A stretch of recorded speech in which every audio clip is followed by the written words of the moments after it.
And your name? My name is Lynn Ozer. Oh, neat name. And who are you with, Lynn? I work for Susquehanna Bank. So you're the banker, I'm the responsible banker lady. for all this stuff, right? Right. I've been doing government guaranteed lending my entire career. Wonderful. I worked for the Small Business Administration when I got out of college. Wonderful. I worked there for 5 years, and then I've been managing government guaranteed lending departments. So I've been doing SBA lending and some USDA B&I lending. For the last, I see. That's Department of Agriculture, 30 Business years. Industrial Loans. Business and industry loans, correct. Yes, that's what we do. And why is that different? It's just a different population? I mean, smaller towns? It's very, very restrictive from, you have to be in a certain pinpoint location, non-adjacent to populations in excess of 50,000. Okay. Well, let's get back to this. Let's introduce you. And you are? Janice Presser. Janice and Dr. Janice. Dr. Janice.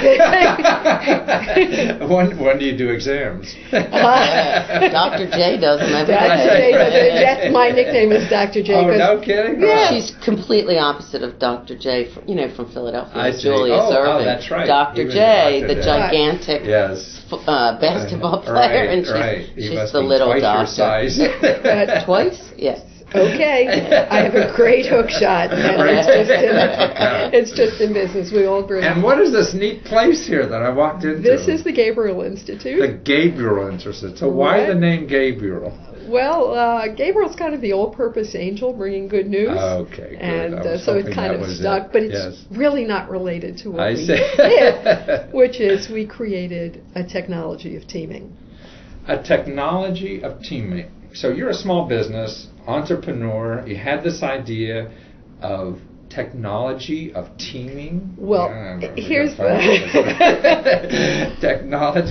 There's no computers, so to speak. I mean, it's not a big that kind of technology.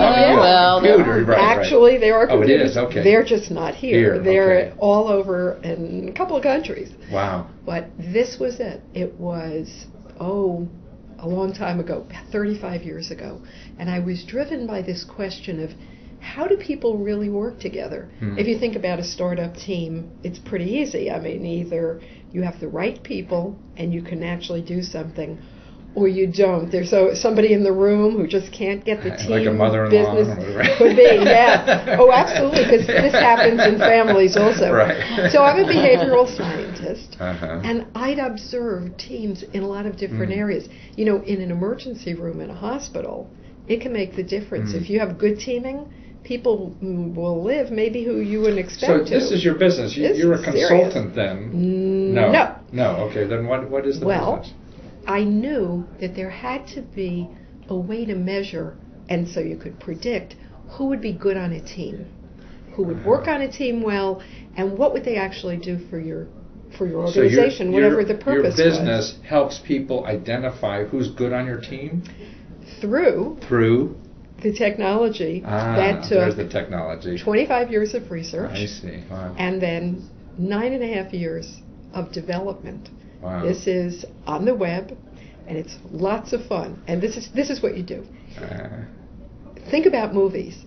All the time. Movies are like teams. We love movies because they're like business problems. People get together, there's a problem, and they solve it. Making the movie, you mean? Or the movie? The movie, the plot of the movie. Right. That's what we love. Well, it's so nice. In 2 hours, they solve everything. That's right. And don't we... My whole life, I've been trying to stop biting my nails. Yeah. Right. Some problems you can solve really quickly. Yeah. And that's the purpose of your business. Actually, your business is to give people a one-stop shop to say, okay, well, what do I need to know about, for instance, getting an SBA loan? But as far as the team thing, so you've been spending 30, 40 years developing this model. More than that, it is a technology. So you can go online. You go online. And have a fun experience where you are going to get to star in a series of 10 movies. Oh. And from that... So who does this? Who does that? I did it. Organizations, big, small. So like you have a business running people, and so you could come to your website and figure out how to run your people better? Absolutely. How to first understand them, because how you understand somebody should drive the way you respect them. If you don't respect people and get what they're doing for your organization, you're not going to be very successful at it.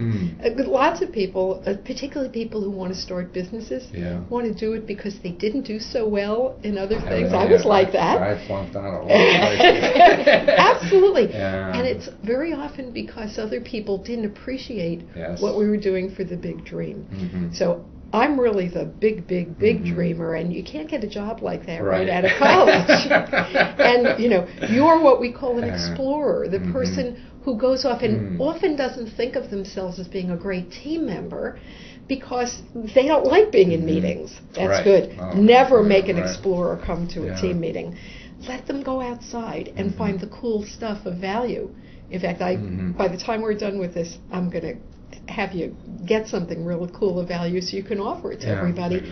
Because that's what explorers do. And if you love them for that, you're going to have a great team. No, you're right. I mean, we all want to be appreciated. You know, we all want to be loved. That's right. I see that in everything. And if you're not appreciated, you don't want to be there. And so then you're not going to perform. So you help, I guess, managers or anybody who's managing people. Anyone who hires anyone for anything, has a team to manage for any purpose, even if it's a nonprofit or anything that you are, any kind of group. anything that you were doing. So it's a way then, it's something online. It is online. That you go on and you start go through this assessment.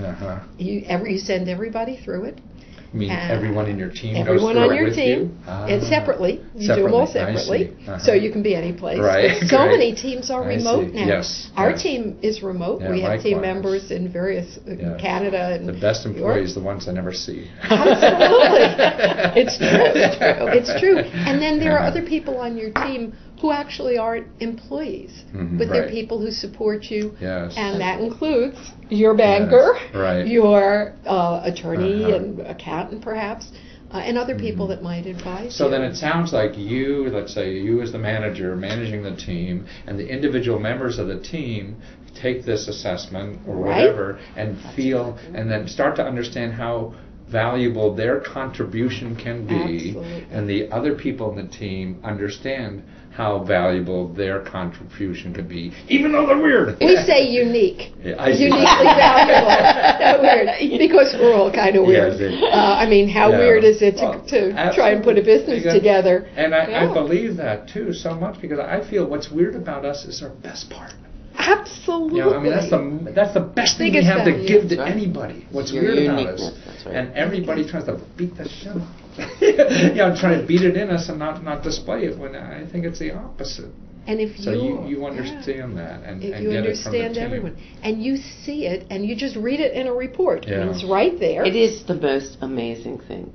I have taken personality assessments and learn to work in a team, because they do that with bankers and stuff. So they tell you you're an A, a B, a C, a D. Oh, she's an A personality, he's a D. You know, how you get along, how you read people and stuff like that. Or they give you a list of words and you pick up the ones that describe you, which you could easily manipulate, by the way, and then they tell you, this is how you are. Well, I took this test, which is her test, which is not really a test. It's like being in a movie. It's deciding what script you want to be in, and how you want to be, how you want to behave, and what role you want to do, and what other people are going to think of you in that role. It's actually fun to do. It's time consuming. It takes probably 45 minutes to an hour to do it. Oh boy! But well, if you're going to change your life, it's going to take an hour. You know what? Any more people and everything is nanosecond. So it is online, but it does take But you get your results back in an amazingly quick time. But when I got my results back, I'm reading it and going, how did they know that from that? Like, there's no way you can manipulate the test to come up with it. And everything in the role-based assessment about me was spot on. And only people that really, really know me, like my husband, would even know stuff like this. And I was like, how did she know that? It's amazing. And then it just shows how you work with different people. But it also picked out stuff that you don't really want to admit about yourself, but you know it's true. Yeah. Is that good or bad? No, it's really good. I mean, when you're honest with yourself. I mean, for me it was great because no one else was reading it but me. It didn't matter. But, but when you're trying to assemble a team, or you're trying to look at the team that you have and make sure they're already in the right roles. Oh. I mean, from a human resource perspective, this is genius. It's genius. So that's what it really is. You're developing a team, you give them this test for 45 minutes, then you could see how well they may or may not fit in to what you want. Also, when you're hiring somebody, that's what I mean. you know, the thing is that you look at the resume, and let's face it, they're all designing the resume for what you want them to do. Yeah. So on paper, they all look exactly the same, but how are they really going to act in your team and behave? That's what this tells you, which is priceless. I mean, and especially really. now with remotely, because teams are working all over the world. Exactly. Right? And so now you can just have this team, the test, and figure out better how they're going to fit in instead of talking on Skype and reading a resume. I remember when I first started hiring people, 40 years ago, whatever it was, and I'd hire by resumes.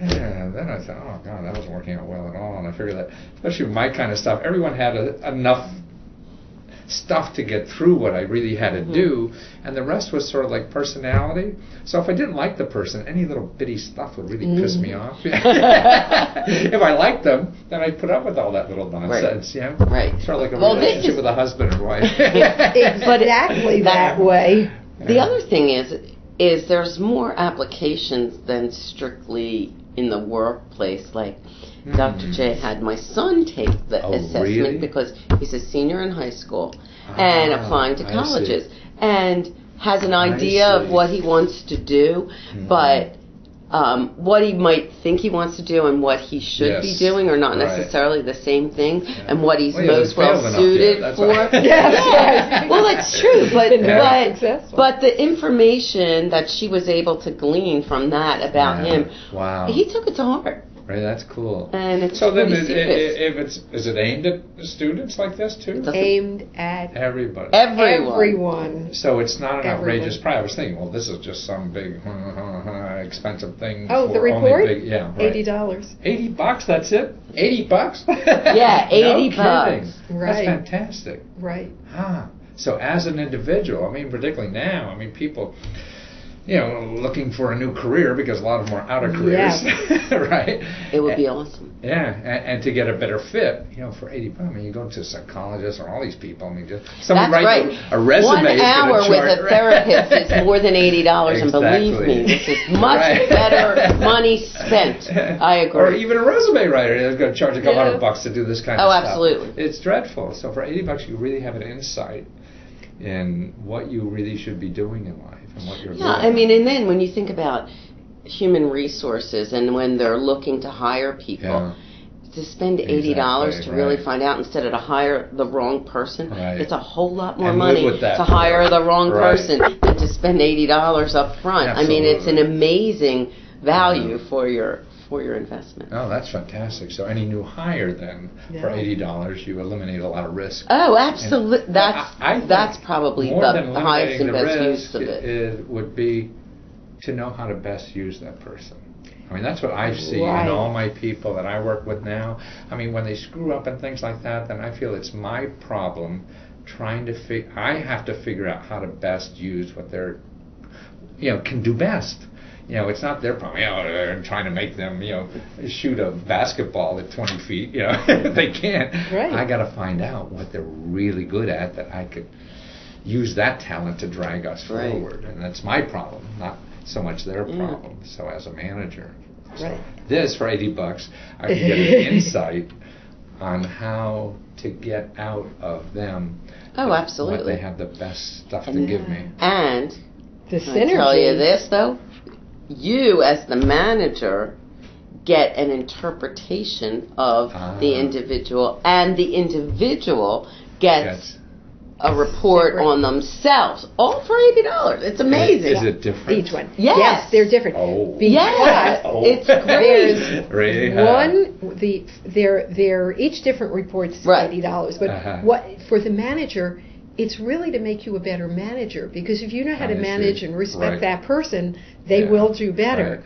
For the person, you don't tell people what they're not good at, because that is not going to help. They already know that. It's irrelevant. Exactly. If you're on a great team, people fill in for each other. Yes. So the synergy that you can get, for instance, as an explorer, going outside. Your ideal partner inside is called a watchdog, and that's a person who takes all that great stuff that you bring in and distributes it where it needs to go. And I think that's my biggest problem in managing people. I think everyone's like me. They're not. See, that's really true. Yeah. And the worst managers I've ever had are probably the smartest people, but their expectations of others are unrealistic because they expect from others what they expect from themselves, and it's always wrong. That's why I always thought, I got to find out what they're good at. They'd be running the company if they were good at what I was doing. I need, other skills. You're right. Yeah, right. That's incredible. That's right. The last thing I need is another one like me around here. Not going to work. Exactly. But I've really been blessed because I have my partner is the executive vice president who you met is similar to me in that we've had similar experiences running businesses. But in terms of the way he actually wants to contribute to the organization is complementary to me. And when we realized that, I said, wow, this means I don't have to do these 3 jobs. I can just focus on 2. You can do this. And it just makes it so efficient because the value... Because we're those things you're sort of mediocre at, but you do. I could do, but why do that? Right, if you're mediocre, why not go to a job where you fill your... you fill your mission in life, and you feel that satisfaction, and other people get to do their things, and you love them for it. That's what I hope my whole work is about. I'm trying to get people to do what they really want to do in life and show them tools to do it, because then they'll feel better, they'll treat their loved ones better, they'll treat me better when I walk in. Or If you're doing something you hate, you're miserable at, man, you're just giving that vibe out all over. Well, tell us about SBA. What's the news for them, and how do people use that? There's a lot of misconceptions, I know. There's a lot of misconceptions because I've been doing this for a long time. And I think the biggest misconception about SBA lending is that it takes 1 million years and 1 million pieces of paper to get what you're doing. But there's a lot of, well, I wouldn't say there's a lot compared to the whole world of commercial banking, but there's many banks that have SBA specialists. And the first thing you have to do is make sure that you're working with a bank that has a specialized department in SBA lending. You don't want to dabble in it, because the people that are dabbling in it, the bank, they're the ones, if they don't understand the product, it obviously trickles down to the customer. So that's the first thing you do. How do you find banks that do specialize? I mean, is it easy to say you specialize and then don't? Or is there a list of those? Yes, there actually is. I mean, you can go to the Small Business Administration, and they still have local offices throughout, which is kind of amazing that they still have them. And their main job is outreach. And you can ask them, who are the top 10 lending institutions in this area, and they can tell you, they have a list of everybody that's done an SBA loan, and the first 10 or 20 have done, 80% of them. At least 80% of them, and then the other done one or more. And you don't want to go to the onesie-twosie Now, ones. on that side, because if you're coming in to, say, you call the SBA and you're looking for the top, 10 banks who do SBA's loans in your area, is there, like the SBA director down in D.C. told me once that it's good that certain banks specialize in certain kind of businesses. Well, is that true? That's certain banks, and this is true even conventionally. Banks have industries that they prefer to lend to, and in the SBA world, there are certain banks that won't do startups, even though SBA will guarantee a startup loan. There's certain banks that refuse to do them. There's certain banks that won't do loans under $100,000. There's some banks that's what they specialize in. There's some banks that only do loans that are secured by real estate, even though they have an SBA guarantee. And there are certain banks that do the gamut of them. So that's hard. You notice. That's right. Stop twirling? You did. I mean, you're still moving, but not twirling anyway. No, it's moving. Because this is what Linda. My favorite. Ask another entrepreneur who's done business with the SBA. I went through 3 banks, 3 major disappointments, and then I happened to just, in all my frustration dealing with this, happened to ask just somebody that I have networked with, also a business person, and he sent me. He says you have to talk to Lynn Ozer, and. So what you were giving good advice, because if you call the SBA office and you say the criteria you're looking for, like you're a startup, this is the industry, this is the size alone would be good, then they could help you point at banks. They should be able to. And sometimes I've had people come to me and I'll say, you know what? We're not the ones for you, but you might want to try XYZ Bank because I think that they do it. Right. Most of the competition knows what the other ones do. Yeah, they're not real anxious to send you to somebody else. But the SBA office, the local office, should know for what you do which bank that they should send you. But they have to be careful because as government employees, they can't recommend any one bank. That's the thing. There is, I would think then, if you're not familiar with the banking system, you think every banker, like every doctor, knows everything. So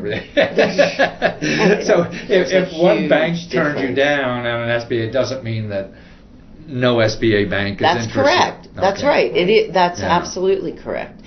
There's also the National Association of Government Guaranteed Lenders, which is the National Trade Association for banks that do participate in the programs of the Small Business Administration. They're naggl.org, and you can go on their website and get information about lenders that participate. The ones that are the members are the 20% that do 80% of the loans. Yeah, so that's a good resource to find them. And so if you get that list in your area, then you really have to shop those to find the right. That's right. The other thing that I think is good, and Dr. J's been the best, is if you find someone else who has an SBA loan and ask them about their experience with and how they got them.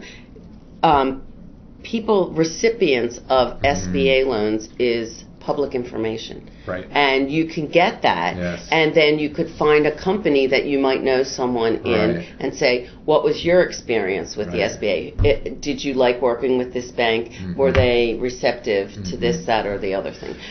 But you're right in that every SBA lender is not created equal. Right. So if I'm a restaurant and you don't do restaurants. Yeah, we do, actually. You do. But some of them don't. Oh, no. There are a lot of them that stay completely clear of. So that's why you walk out and say, well, I can't get an SBA loan. That's not true because you have to shop. Yeah, you do. And do so. It's like getting a date.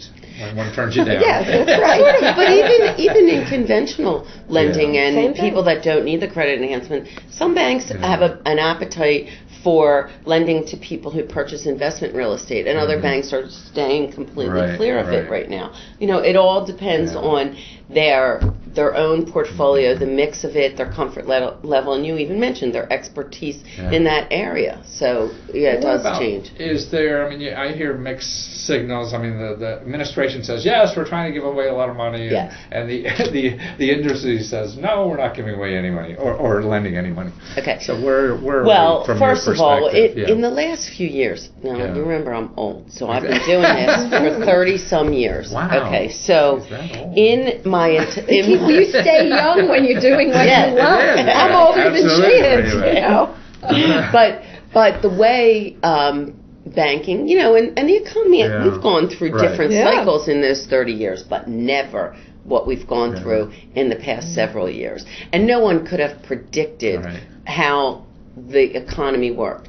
SBA lending historically is counter-cyclical to the economy. When things are good, SBA lending is not as popular because banks are taking more risks. And when banks' credit box shrinks, there's more for us as SBA lenders to choose from. So that's how it works historically. Well, because you're for people who can't get it elsewhere, theoretically. Right. Credit elsewhere test is the number one rule when you're making an SBA loan. You as the banker are supposed to say, could this person get credit elsewhere on reasonable terms for this particular project? Because the government is not going to put tax dollars out there when these people could get loans elsewhere. So let's say that again for people, because that's very important, I think.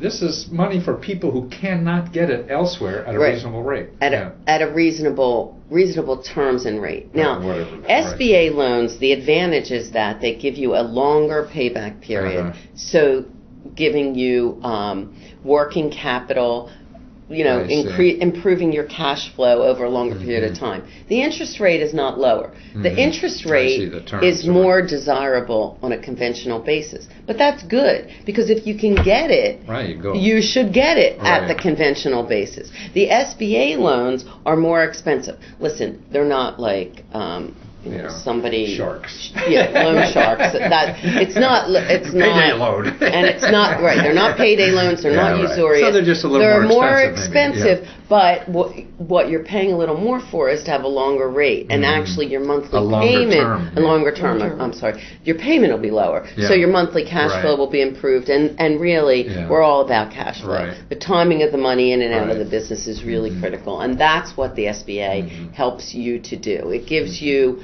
10 years for a working capital loan, as opposed to a line of credit that they might lend you for working capital, but you have to make it zero for 30 days out of the year, and you can't do it. No.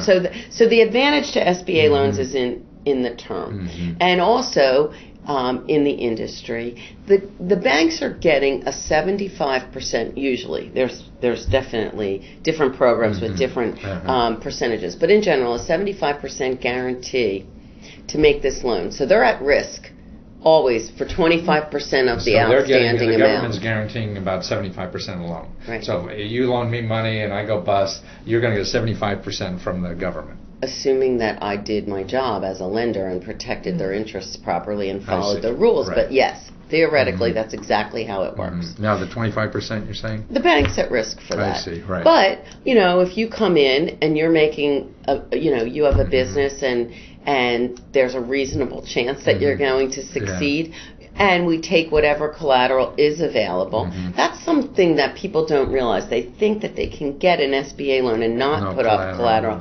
That's not the rule. It's still a bank, and really the bank is acting, and that's another thing. When you're looking for a lender, you should find a lender that is called a preferred lender. That's a status that's granted to banks who do specialize in SBA lending. I mean, you could be SBA lender and not preferred? Yeah. You could be an SBA lender and not have attained preferred lending status. Preferred lending status means that I make, because we're a preferred lender, SBA loans unilaterally. We are delegated to approve SBA loans for the agency because we have so much experience. We know all the rules and regs. So we do it. We get the SBA guarantee on it. Other lenders who don't have as much experience, they gather all the information from the owner and then they send it to the SBA and they say, listen, our bank's willing to do this. Will you guarantee it? So the decision is with the SBA. So it's a longer process, but it still works. Still works. Because you're the preferred lender is the way to go. Yeah, because then you eliminate part of the risk. You eliminate wasting your time. Right, exactly. And your time is the valuable. risk of getting or not getting the money. Correct. And you would know that from me, right away. Right. So I could go into a preferred lender like you, talk about my business or whatever, and you could get a sense. And what kind of paper do you need? Okay. Well, that's the thing about a preferred lender, and especially our bank and other lenders that, Susquehanna Bank now we local. have to say, it's not just the banker, but they have a team.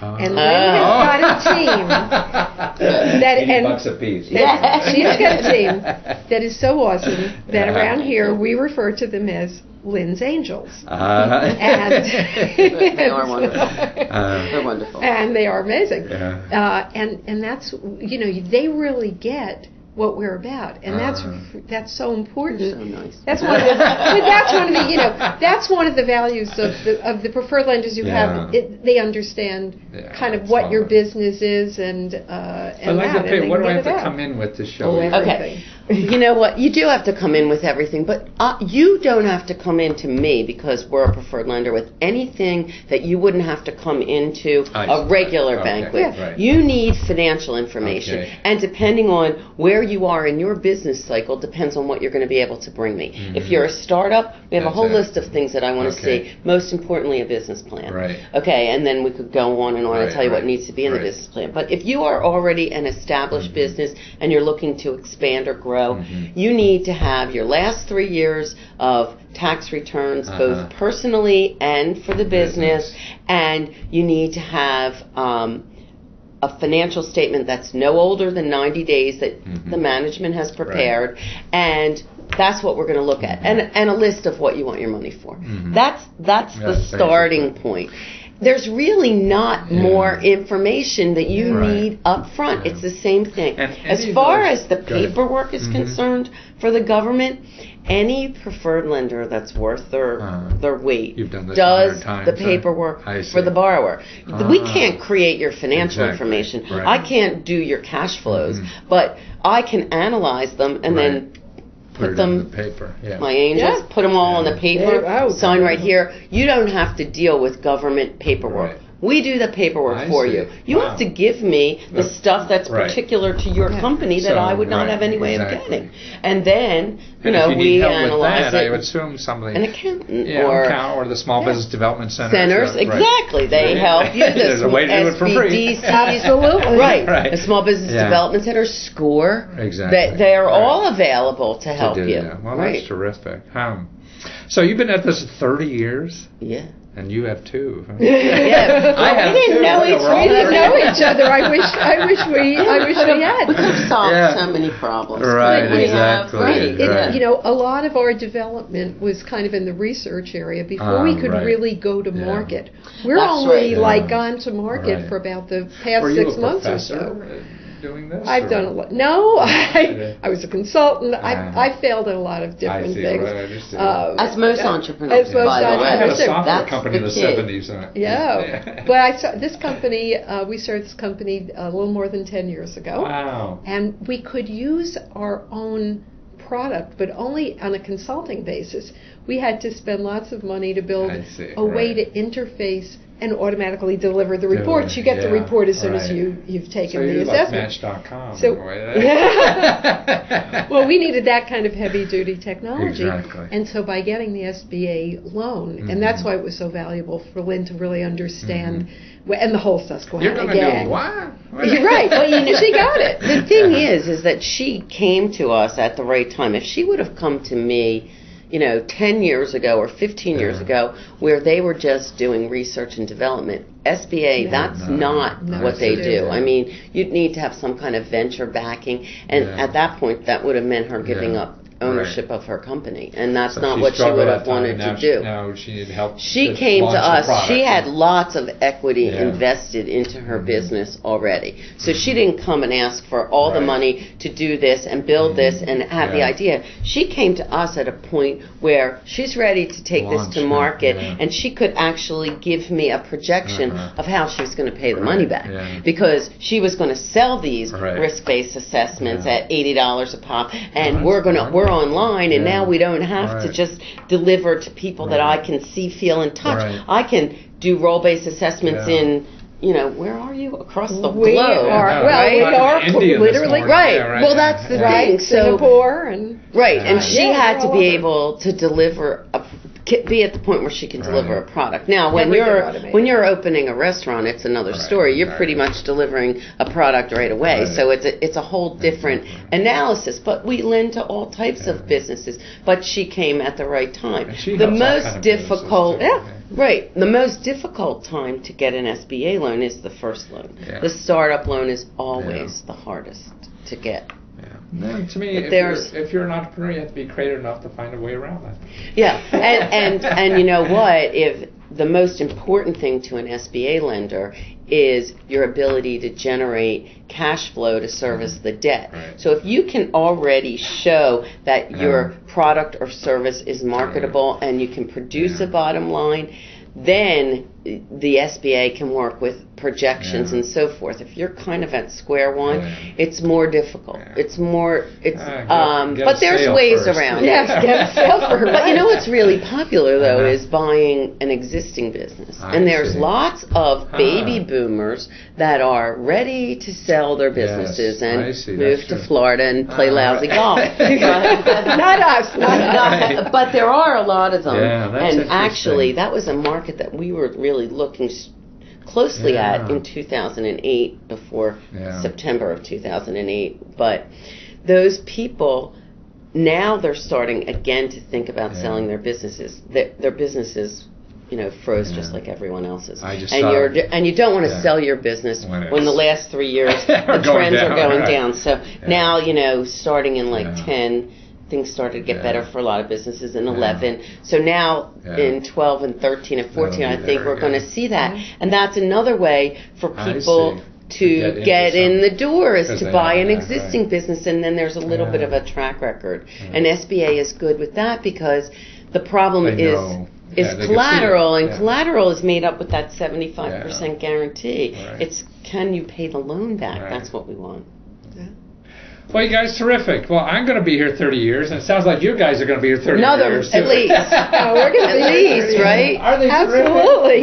And absolutely. And we'd like to help everybody who's watching this, so if they just contact us. That's terrific. Absolutely. I was afraid to ask initially, because I don't know, this is probably for something for, No, that's a good thing, right? Yeah, it's terrific. Great stuff.